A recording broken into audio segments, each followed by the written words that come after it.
My name is David, one of the pastors here on staff. I'm going to talk at you for about 35 minutes here, just to set some expectations for what the next little bit's going to look like. Like Matt said a moment ago, this is week 2 of a series called Textuality. And the basic idea here is that many of us were raised in contexts where we were exposed to the Bible, to the Christian scriptures, the Jewish scriptures, and we were handed down a certain way of understanding stories, passages, verses, things like that. And perhaps at some point, maybe this is the reason that you're here at a place like Watershed this morning, perhaps at some point what we were handed, what we were given, stopped working the same way. It stopped being meaningful to us or for us in the same way that it was framed or pitched to us. In many instances, maybe that was a gradual thing, sort of like a growing up over time. In other instances, maybe it was kind of traumatic, kind of sudden, an experience maybe like whiplash or something like that. And so the hope or the purpose of the series is to really lean into one of our pathways, our values here, which is reclamation, to reclaim, not just toss out the scripture, the passages, the parts of the Bible that don't work for us anymore, but to translate them, to contextualize them. Because really what the Bible is it's a wrestling, a struggling with an encounter with what we might call God or the divine. And in context, when the Bible was written thousands of years ago, over the course of thousands of years, the only language, the only categories, the only concepts that the authors had to describe were ones that were appropriate for their contexts. Well, their context is very different than our context. And so what does it look like to contextualize or to translate their encounter with the divine to our world and to our time? Because translation isn't just, what is the English word for this Hebrew word, or what is the English word for this Greek word? There's more to it than just the language element. There's assumptions and sort of these kind of foundations about how the world works that are different for us than it was for them. So there's more complexity to it, more nuance, and that's what this series is about. And so when it comes to things that maybe we were handed, maybe we grew up with that don't work the way that they used to, as I was thinking about this, I was thinking like, okay, beyond the Bible, beyond Scripture, what are some things that I was handed that didn't really necessarily like play out the way that I thought they would as a child? A big one that I kept coming back to was, do y'all know who I'm talking about if I say Scruff McGruff? All right, Scruff McGruff, Chicago, Illinois, 60652 or something like that. That's you were supposed to write it. He's an anthropomorphic dog, by the way. If you don't know what I'm talking about, you can YouTube, Google this, whatever. He's like a dog in a trench coat and like a basset hound, and he wants you to help him take a bite out of crime. And so the scenarios that Scruff would, present to you, this was like during the commercial break between like Rugrats and Hey Arnold. What Scruff would do is he would give you a scenario, a scenario where your like deviant friend who in my headcanon didn't know Jesus. And the deviant friend, you'd go over to the deviant friend's house and you'd be like, hey, let's play with like super soakers. But then he would pull out a real gun. And Scruff's comic books that you would order from him if you mailed that address would teach you like how to respond in that moment. I had a few. Never got to really put them into practice. Maybe that's a privilege thing. So there was that. Stop, drop, and roll. I don't want to like trigger anyone who's encountered fire intimately, but I mean that's still what I would do if I were to combust, but it just, the degree to which it was like imprinted upon me, I was just expecting to use it more frequently. And I haven't had to. What else? Those were some big ones. Dare in general didn't turn out the way I thought it would. the point is, what I'm getting at is the kind of anxiety that I was handed as a child and as an adolescent, that's not the same anxiety I have now. Another big one that I had, and this is where we kind of get to the text stuff, is salvation anxiety. So maybe this is relatable. Just this overwhelming fear that really got compounded every time I went to summer camp. This just compounding fear that, like, I didn't say the magic words correctly, and, you know, I didn't think I was going to die. Let me clarify. That took a turn, I know. But what I thought was going to happen, actually, was that I was going to wake up one day and, like, everyone in my house was going to have disappeared.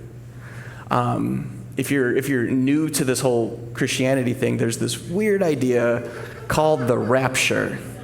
And that was actually a candidate for me as far as, like, oh, what should we reclaim? There's no reclaiming the Rapture. It's not happening. It's not real. It's in sort of the schema of Christian history, doctrinal development over a couple thousand years, it came late.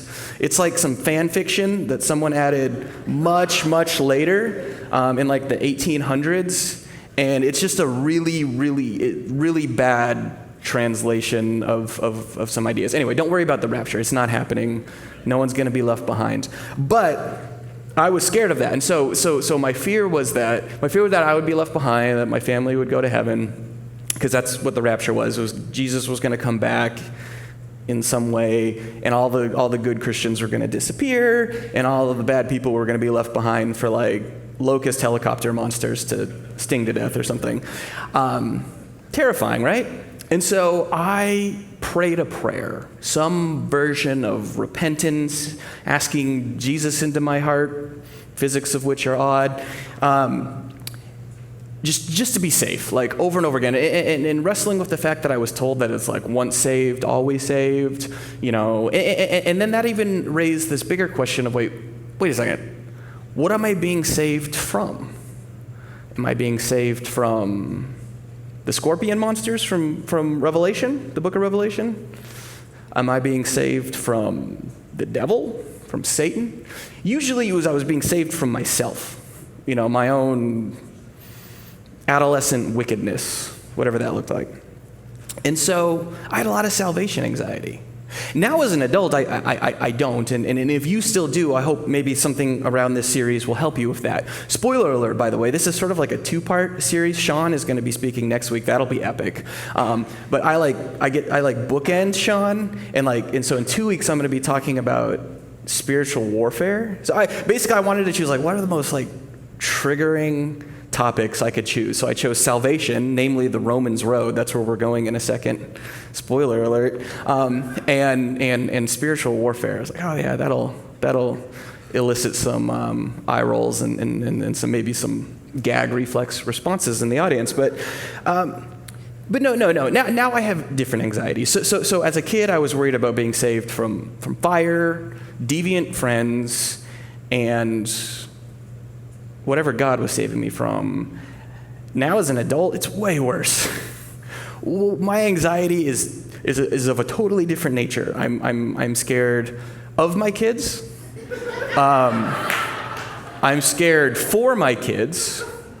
I'm scared of what I might do, like, not to my kids, what I might do to break my kids by accident. Best of intentions. I'm so scared of how hot it is outside, and that we are on a course where that's how it's going to be always, which also relates to my kids. I'm scared of one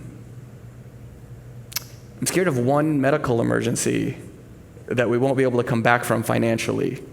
I'm scared of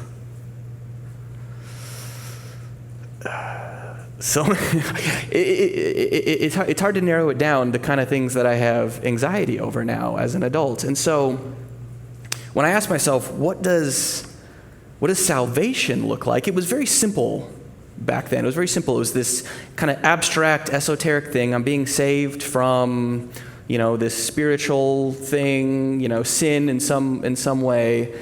And now salvation looks more political, more financial, more global, terrestrial. It looks more communal.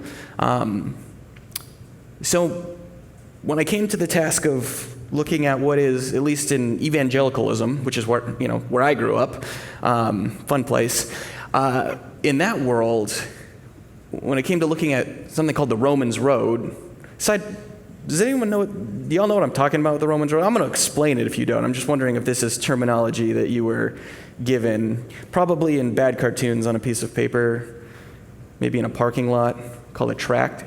Someone handed it to you and it was terrifying. Anyway, you're confused. I'll explain. So what the Romans Road was a sort of 4 verses, 5 really, in the book of Romans that were meant to sort of, this was the path to salvation. But the salvation I was talking about before, the scary, spiritual, abstract salvation. So when I was thinking about what I feel like I need salvation from today,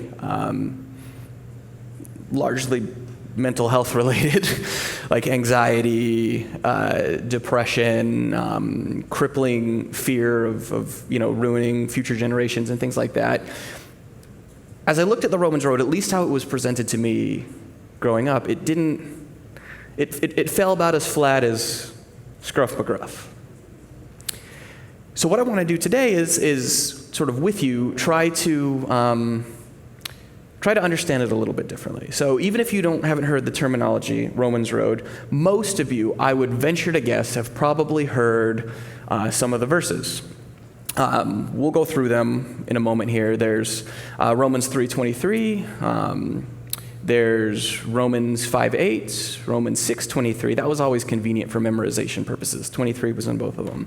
And then Romans 10:9 through 10. And so the whole basic idea was like, you had to accept this initial premise, which you're going to find in Romans 3:23, that you're a sinner, and something about that necessitates a kind of salvation. And so the subsequent passages were basically your pathway, your basic instructions, your instruction manual, I guess, as to how to save yourself or get saved or let Jesus save you, depending on your denomination, from your inherent wickedness. So let's dive right in. Romans 3:23. For all have sinned and fall short of the glory of God. Y'all heard that verse before? Yeah. So the way that this was pitched to me was in the terms of a concept called total depravity. And the idea there was that even the best of us, the Mother Teresas, the Gandhis, fill in the blank with whoever you admired growing up, at least ethically, it didn't matter. It didn't matter about all our good intentions, good deeds. Ultimately, at the core, we have sinned, we were sinners, we inherited this from Adam and Eve or something. It doesn't make sense. And because of this, we are separate from God. Taking a step back and looking at this, kind of with new eyes, with better context, there's a few things I want to say about it. First, this verse was never presented to me in the context of the verses that came literally right before it or literally right after it. So what is Paul, the dude who wrote this? Paul gets a bad rap, by the way. He's, everyone's like, Paul, I like Jesus, but this Paul guy, he doesn't like women and gay people. In fairness to Paul, he didn't know any gay people. Now, let me clarify.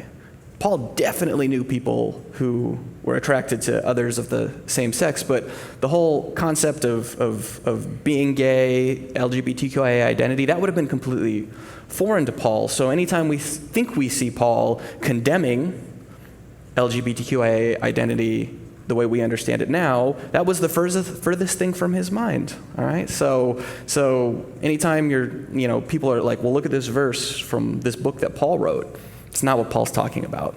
And some of the worst things that Paul allegedly said about women, that was someone writing in Paul's name. 1st, 2nd Timothy, Titus. I'm kind of going off on a little tangent here, but I'm trying to redeem Paul a little bit. Whoever wrote Timothy, not whatever. We can just kind of punt that book. But Paul did write Romans. Yeah, welcome to Watershed. We'll reclaim Timothy in a few years. Right now we're working on Romans. Romans, Paul did write. And the context for Romans is that Paul is trying to make sense of a conundrum, a challenge. A lot of his people, the people of Israel, have rejected Jesus, have rejected the gospel message. And so he's trying to hold in tension the fact that there's this promise, this covenant that the people of Israel felt they had with God, this promise that they were going to be redeemed and restored. And crucially, this isn't like redeemed and restored in the afterlife or in heaven or something like that. Crucially, this was redeemed and restored like in a socio-political sense. Like the whole fact that the Romans were ruling them, oppressing them, that this imperial power was subjecting them to taxation, to limitations as the way they practiced their faith and their religion, that didn't cohere with the promises that they'd been given, hundreds or thousands of years earlier. And so their notion of being saved, of a Messiah coming, was that this Messiah was going to come and liberate them politically and put them back in their rightful place as sort of God's representatives here on earth that everyone else was sort of going to look to, perhaps even adhere to or submit to as sort of like God's representatives or regents, on the earth. And clearly that wasn't happening. And clearly, at least from the perspective of many Jewish people, Jesus wasn't that. As far as they were concerned, the Romans killed that guy. He's old news. So there's this rejection of what Paul understands the gospel to be, and then there's all of these other non-Jewish people, these other Roman citizens, these Greeks, these people from other parts of the world that were not of Jewish ethnic descent, who were embracing the gospel and were accepting it. And so there was right from the beginning in Christianity, there was these disagreements. It wasn't even called Christianity back then, by the way. Paul very much saw what he was doing as existing within Judaism. He thought he was having a intra-religious dialogue with other Jewish adherents. Okay? So that's what Romans is about. Paul is trying to reconcile and in fact argue with, honestly, probably James, Jesus' brother who wrote the book of James. Romans is probably a polemic against that guy. So off to a great start as far as the unity within the budding Christian religion. But they're sort of arguing with each other. And Paul's point is to both hold in tension a certain privileging of Jewish identity, of Jewish heritage, of the promises, the covenants that God had with the Jewish people, and a sort of universalizing invitation, universality that Jesus offers, that the life, death, and resurrection of Jesus brings about, okay? So literally the verse just prior to this, I don't have it on the screen, you can look it up in the Bible that I know you own. Probably on your phone by now. But so the context is he's trying to flatten the differentiation between Jew and non-Jew, Jew and Gentile. And so when he says, "For all have sinned and fall short of the glory of God," his point is not to hammer home a kind of inherent depravity that exists within you that makes you unlovable towards God. This was actually good news. It was an all equalizing statement of no, we are all on the same page in our relationship to God. There is no privileging here. Another one of the books that Paul definitely wrote, Galatians, talks about, there's no longer Jew, Greek, male, female. I don't remember some of the other categories he gets into, but the point is not to trivialize or collapse or not value these identities, but there is sort of a collective. There's a collective posture towards God that is universal to all of us. And I think there's something powerfully liberating about that, something powerfully liberating about the idea that when it comes to all of the differences that many of us experience, that the universal in us is a kind of lack. It's a kind of anxiety. It's a kind of tension that we all feel and are all trying to snuff out through our various consumeristic attempts. Because really, when it comes to sort of contextualizing this for our context and thinking about the things that we feel like we need to be saved from, our go-to to achieve that salvation in our day and age is usually spending money.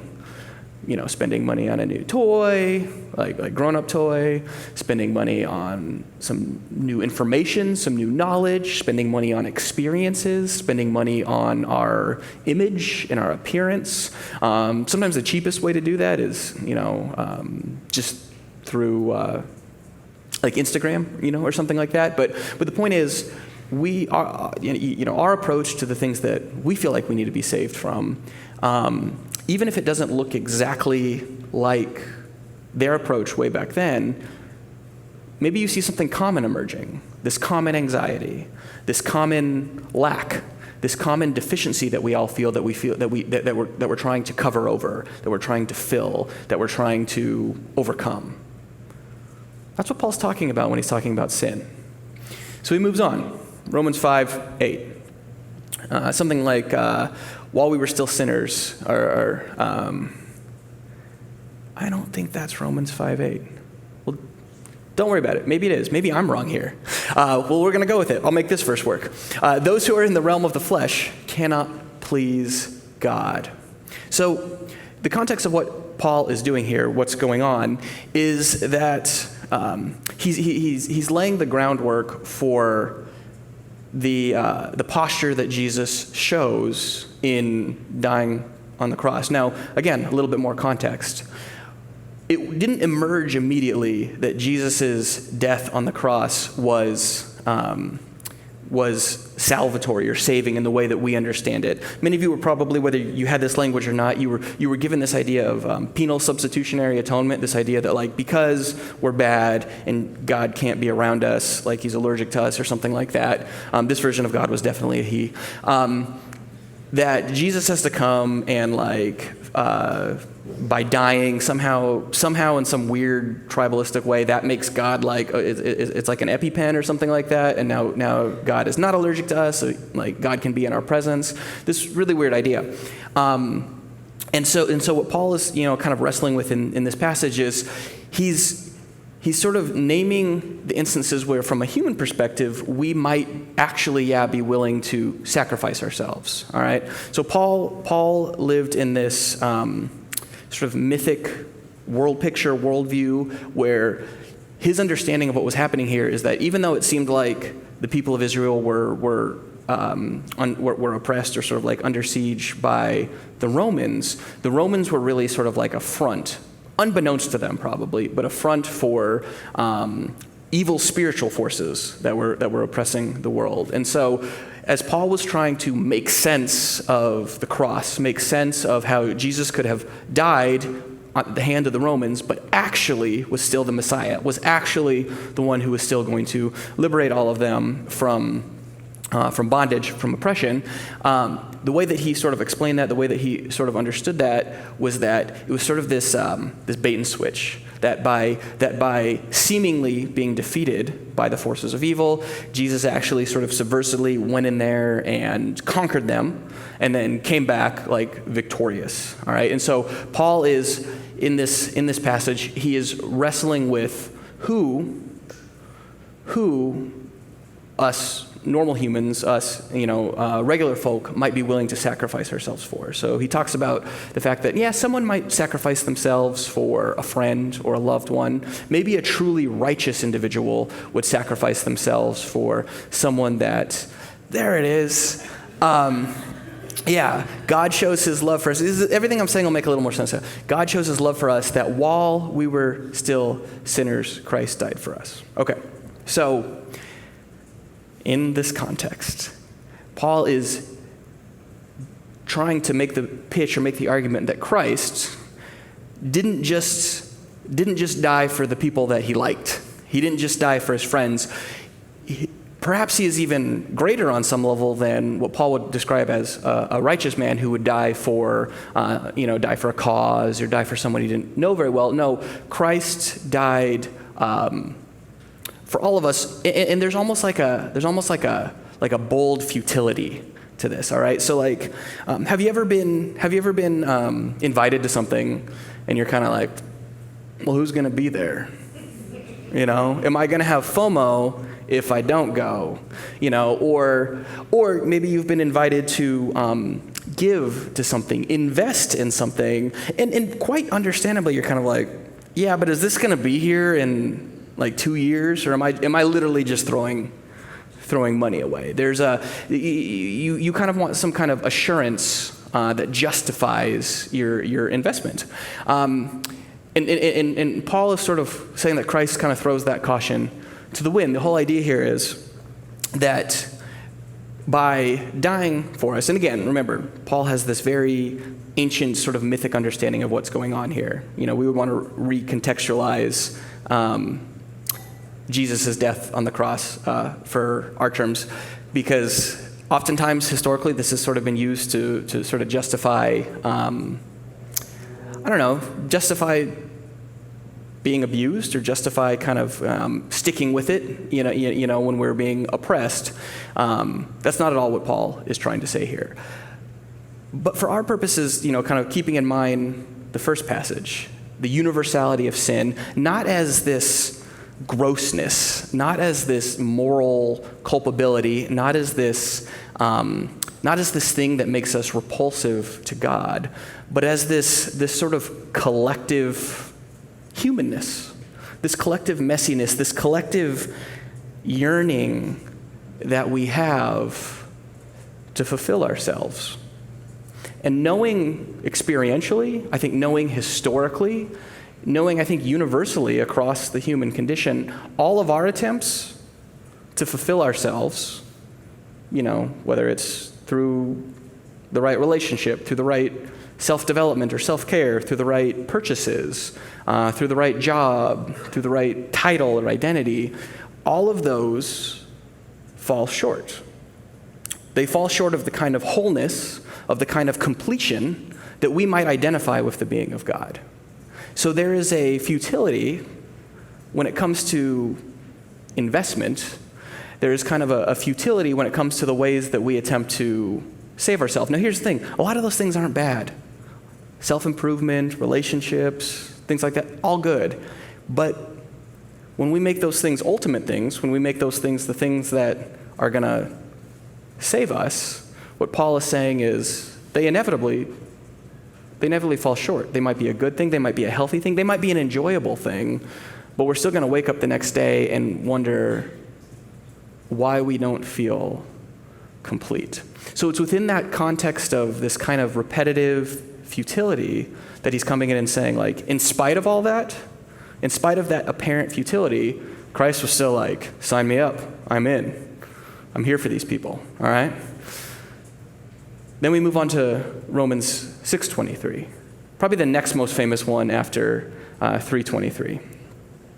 Yeah, for the wages of sin is death, but the gift of God is eternal life through Christ Jesus our Lord. So how this was probably pitched to you, certainly the way that it was pitched to me, is that sin, all the abstractly defined bad things we do, in the case of some of us, the identities that we have, and really in the case of all of us, according to this understanding of Romans and Paul, this sort of inherent badness that exists within us, what we deserve because of that is death. And of course, death was always abstracted. It wasn't just death, it was torture.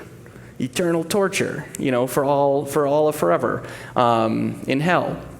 But God, because God is very merciful, comes in and does this weird bait and switch of Jesus, and if we pray the right prayer, now we're good. Okay? But remember, that's not how Paul understood sin. And that's not how the people of Israel understood death.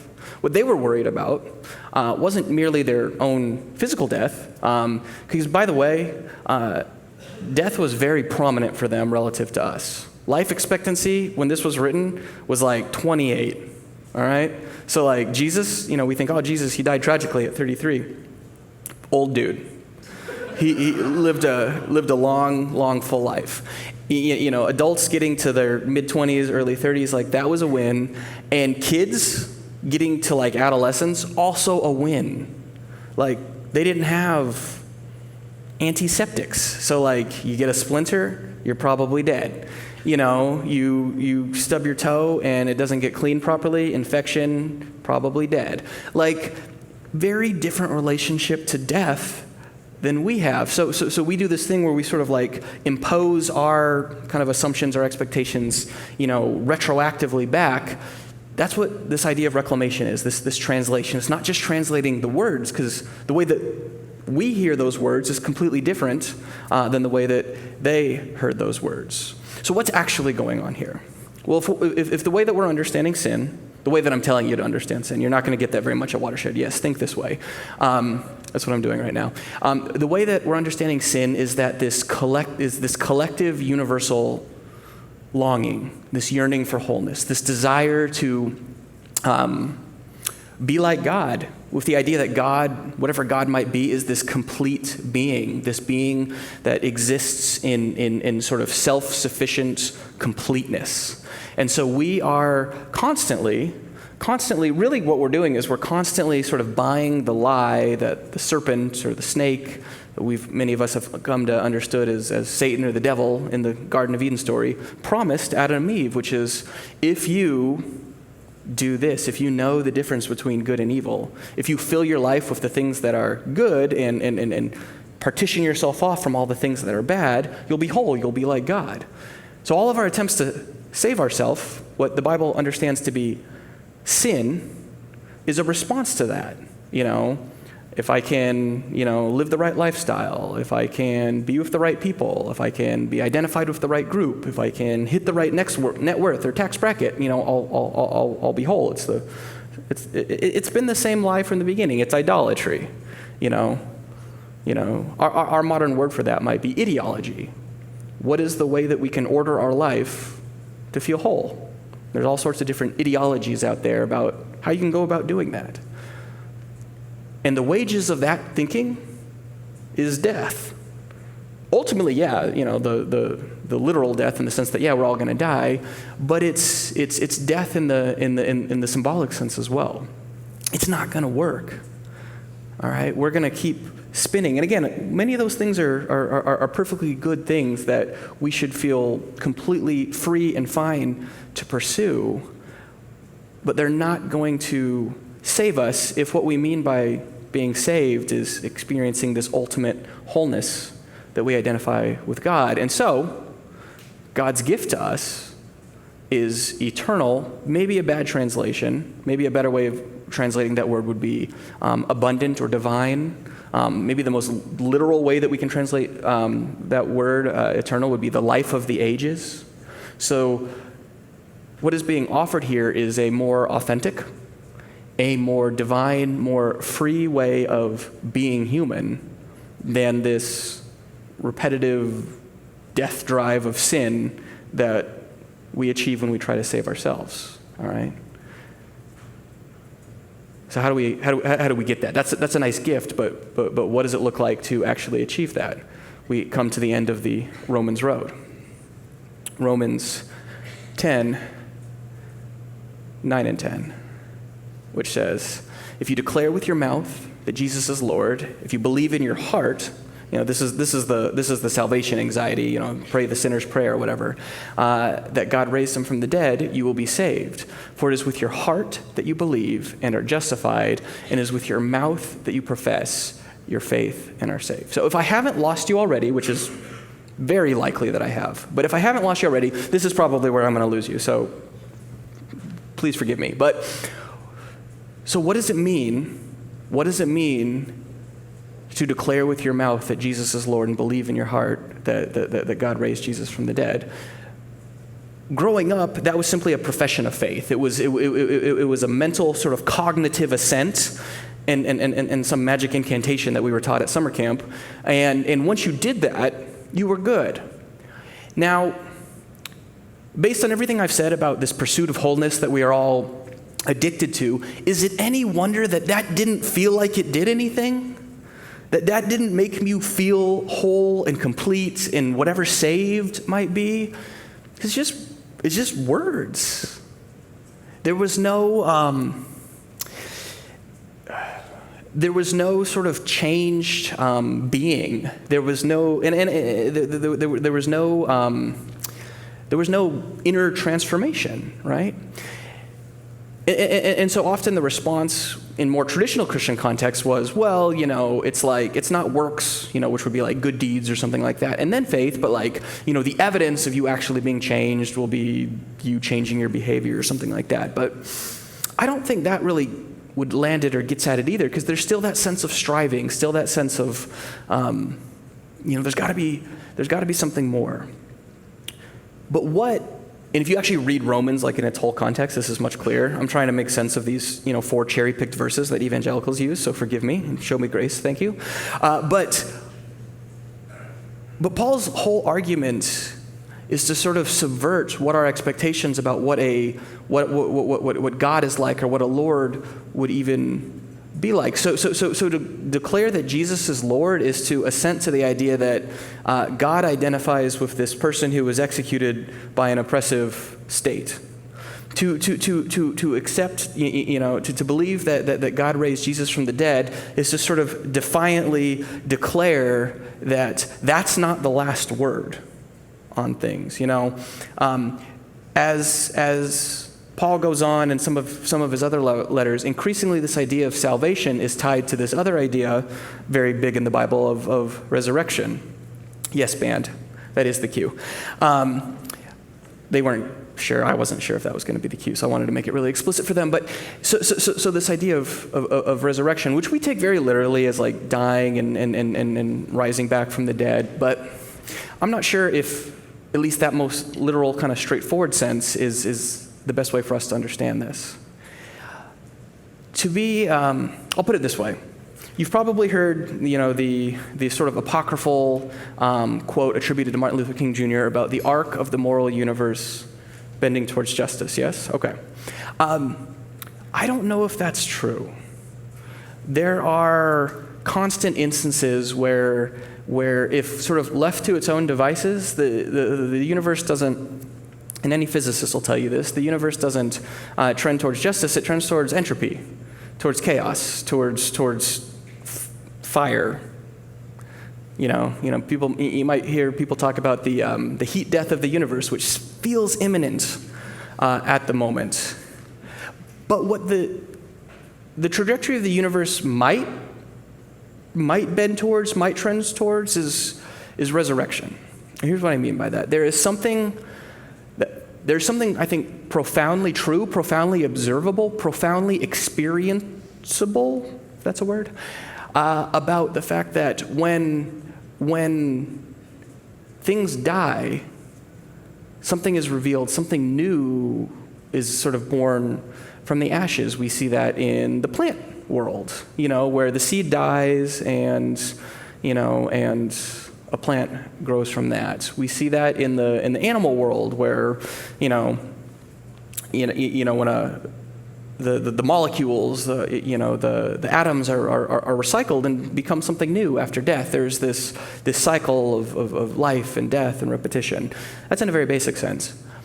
But for us, for people, there's also a sense in which when we sort of put to death, when we sort of let go of, when we sort of free ourselves from those attempts that we have to save ourselves, when we give ourselves permission, which is, in all the ways that Jesus always talked about, when we give ourselves permission to stop striving, to stop trying to overcome that deficit, that lack, that hole, when we embrace that sort of collective vulnerability that we all have, something happens.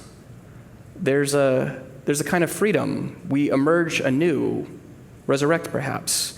And in that vulnerability, in that sort of embrace of a kind of loss, there's a solidarity. We find that, we're actually made free to be with and for the people who are different than us. We can be with and for those who are other than us, those who perhaps frighten us or who scare us, perhaps even, and I want to be really sensitive here because there's very healthy boundaries to be had within this, but even with those who have hurt us, okay? When it comes to the anxieties that we experience as an adult, salvation isn't a magic incantation. It's not this thing that we come to through ritual. It's not this thing that we experience and we'll know that we've experienced because we arrive at a certain kind of wholeness. Rather, salvation is resurrection. It involves a death. It involves a letting go. And it involves a vulnerability, a relational vulnerability, that then frees us to rise again as something new, something different. There's continuity in the same way that there was continuity. The disciples were kind of able to recognize Jesus, but then, there was also scars that they could, recognize and experience. But then there's a discontinuity. There's something divine about it, and it's hard. It's not something that we embrace naturally. It's something that requires us to maybe lean in supernaturally, all right? All of our instincts cause us to run from death. But Paul's logic in the Romans road is that if we embrace it, embrace a kind of letting go, embrace a kind of loss, then on the other side of that is something genuinely new. It might not save us from climate change, at least in the short term. It might not magically make you a better parent, make me a better parent. It might not save your kids from hopefully having the money to afford therapy as adults. And it might not take a bite out of crime, at least in the short term. But what it will allow you to have is the grace for yourself and the grace for others to get back up and to continue to strive, struggle, forgive, love, and live in this messy existence, this messy experience that we call humanity. All right. I've gone way too long. My apologies for that. I said 35 minutes, and the clock tells me I've gone 43. Ugh. I'll do better next time. But thank you for being here. My prayer for you as we leave is that you would give yourself the permission, which is all that grace is, the permission to not be whole, the permission to not define yourself by your inability to save yourself, and to see in that vulnerability that raises the very thing that you share in common with every other person in this room and every other person that you're going to meet. And it's that shared vulnerability, that shared solidarity that might save us. Thanks for being here.